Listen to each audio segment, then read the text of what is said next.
আগের দিন দুপুরবেলা একটু খেতে যেতে আমার লেট হয়ে গেছিলো, আর খেতে গিয়ে আজকের লাঞ্চ ছিল আলু সিদ্ধ, সর্ষে বাটা দিয়ে মাছের ঝোল, সয়াবিন আলুর তরকারি আর ডাল। তা প্রথমেই ডাল আর আলু সিদ্ধ দিয়ে মেখে খেয়ে নিচ্ছি, ঠিক আছে। আর এটাই হলো বাঙালির তৃপ্তি, ঠিক আছে, ডাল আর আলু সিদ্ধ। দুপুরবেলা এরকম ডাল আর আলু সিদ্ধ সেই স্কুলে যাওয়ার সময় খেতাম, তারপরে মেসে এসে এই কাকিমা এখন রান্না করে মাঝে মাঝে। আজকে যদিও পাঁপড় ভাজা টাজা ছিল না, আজকে এটাই ছিল প্রথমে। তারপরে নিয়ে নিয়েছিলাম একটু সয়াবিন, অনেকগুলোই আমাকে সয়াবিনের পিস দিয়ে দিয়েছিল। এরকম সয়াবিন কিন্তু সেই মিড ডে মিলে দিত স্কুলে, সেইগুলোর কথা মনে পড়ে যায় সয়াবিনের কথা, মানে সয়াবিন খেতে দিলেই। কিন্তু বাড়িতে আমাদের সেরকম পরিমাণে সয়াবিন রান্না হয় না, তাই জন্য এই মেসেই সয়াবিনটা দেয় খেতে, আর সেটা বেশ তৃপ্তি করেই খাই। আর সয়াবিন আলু দিয়ে এরকম গরম ধোয়াটা ভাত দিয়ে না এরকম মেখে খেতে জবরদস্ত লাগে, ঠিক আছে। তারপরে তো মাছ আছেই, আর সয়াবিন আলু দিয়ে খাওয়ার পরে একটু ভাত নিয়ে নিয়েছিলাম।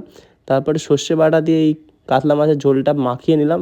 লেবু চেয়েছিলাম কিন্তু লেবু ছিল না। তোমরা সবাই জানো লেবু খেতে আমার খুব ভালো লাগে মাছের ঝোল বা ভাতের সাথে, কিন্তু যা কি করা যাবে, আজকে লেবু ছিল না। আর মাছটার পিসটা এরকম বড় ছিল, ঠিক আছে। এরকম সর্ষে বাটা দিয়ে একটু মাছের ঝোল দিয়ে ভাত খেয়ে নিয়েছিলাম। আর এই আমার মাছ ভাতের এই যে মেসের এই থালিটার দাম পড়ে 75 টাকা, ঠিক আছে।